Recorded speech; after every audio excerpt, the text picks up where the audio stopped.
Estoy en una de las esquinas de San Miguel de Lillo.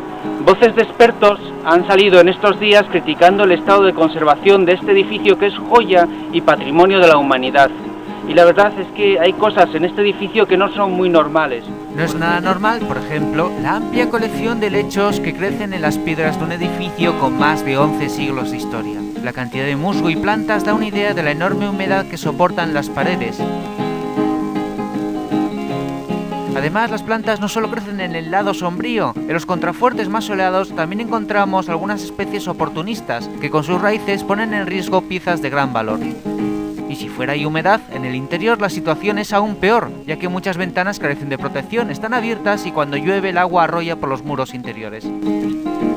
Para rematar el problema, hay que señalar que en los días de lluvia se forma un gran charco a la entrada de San Miguel de Lillo.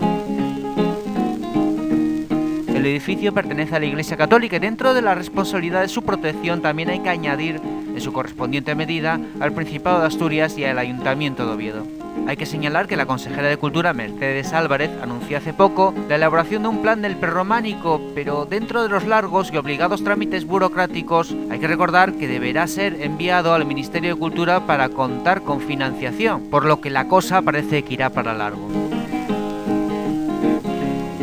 San Miguel de Lillo fue construido hacia el año 842 por el rey Ramiro I en el Monte Naranco, cerca de Oviedo, y formando conjunto con el palacio del mismo rey, palacio que posteriormente fue transformado en la iglesia de Santa María del Naranco. San Miguel fue declarado por la UNESCO Patrimonio de la Humanidad en 1985 y en sus proximidades retozaron los oscarizados actores Penélope Cruz y Javier Bardem, dos visitantes con mucho glamour pero que no son los únicos, ya que los dos edificios del Naranco reciben miles de visitas al año, visitas que no son gratuitas, ya que la Iglesia Católica, propietaria de los edificios, cobra una religiosa entrada, nunca mejor dicho, por visitarlos. Esperamos que en el caso de San Miguel de Lillo no nos quieran cobrar en el futuro por visitar unas ruinas y que el prometido plan del prerrománico se active cuanto antes y con la financiación que se merece toda una obra patrimonio de la humanidad. Bye bye, pretty baby, baby, bye bye.